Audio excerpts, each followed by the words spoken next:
হে আসসালামু আলাইকুম গাইজ, আজকে আমরা ধান উষাশুকা করব। তো কিভাবে আমরা ধান উষাশুকা করি গ্রামে, তো ওই সম্পর্কে ভিডিও আজকে। মূলত আমরা ধান রাস্তা থেকে যেটা বিক্রি করার কথা ছিল আমরা ওটা বিক্রি করি নাই। তো আমার ফুপুর বাড়িতে রাখা আছে, ওই ধানটা আমরা ওখান থেকে নিয়ে এখন বাড়িতে আসবো। বাড়িতে আসে এই যে চুলা পারে দাদি আছে, এই যে সো দাদি হেল্প করবে মূলত।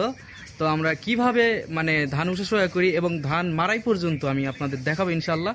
সো পাশে থাকুন। এখন আমরা যাব ধান নিতে। আমরা এখন যাবো মূলত ফুপুর বাড়িতে, ওই যে ওখান থেকে মূলত ধানটা আমরা নিয়ে আসবো, বুঝছেন। সো এই মেট্রো পথ দিয়ে যাইতে হবে, আসার সময় ভ্যানে করে নিয়ে আসতে হবে।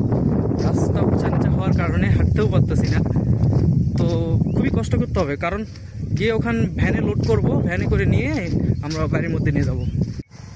তো গাইজ আমরা মূলত ধান লোড করে ফেলছি, আরও কিছু ধানের বস্তা আছে পিছনে, সো রেখে আসছি, ওগুলা দ্বিতীয় টিপে নিয়ে যাব। তো আপাতত এই ধানটা নিয়ে যাই, নিয়ে গিয়ে রাখে আবার এটা নিতে আসবো। আপনারা দেখতেছেন আমাদের মেঠো পথের উপরে ওই যে সূর্যের আলো নামতেছে, কত সুন্দর, সুবহানাল্লাহ। মনে হচ্ছে জান্নাত থেকে আলো নামতেছে, নূরের আলো। গাইজ এই যে ধান ধোয়াচ্ছি আমরা, মূলত বাড়িতে যাচ্ছে।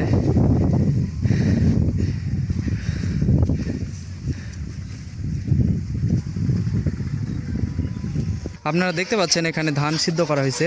মূলত আমরা ধানগুলো নিয়ে আসছি, নিয়ে আসে এখানে রাখছি, মানে বালতির মধ্যে নিচ্ছি, নিয়ে চুলা পারে নিয়ে আসতেছে। এই যে জাল জ্বলতেছে, খড়ি দিয়ে জাল দিতে হবে। এই যে বড় বড় পাতিলে ধান তুলে দিছি, অবশ্যই এখানে পানি দেওয়া আছে, ধানটা সিদ্ধ করে ফেটে নিতে হবে। তারপরে ওখান থেকে মূলত এখানে আনতেছি আমরা। এই যে এখানে রাখার পর এই ধানটা মূলত মানে শুকাইতে হবে। গাইজ আমরা মূলত ধান মানে সিদ্ধ করার পর এই যে শুকাইতে দিছি এখানে। আজকে দিয়ে 3 দিন হচ্ছে আমরা ধান এখানে শুকাইতে দিছি। আমাদের ধান শুকানো হয়ে গেছে, এখন এই ধান নিয়ে আমরা মেলে যাব, মানে ধান ভাঙা মেশিনে নিয়ে যাব, নিয়ে গিয়ে চাল করে নিয়ে আসবো। গাইস আমরা ধান ভাঙতে তেতুলিয়া যাচ্ছে, এই যে ধান নিয়ে যাচ্ছি আমরা।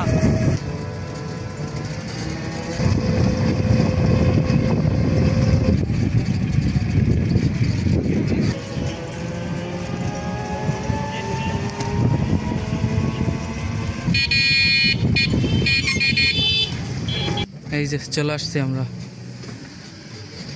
এখানে মূলত ধান মারাই করব।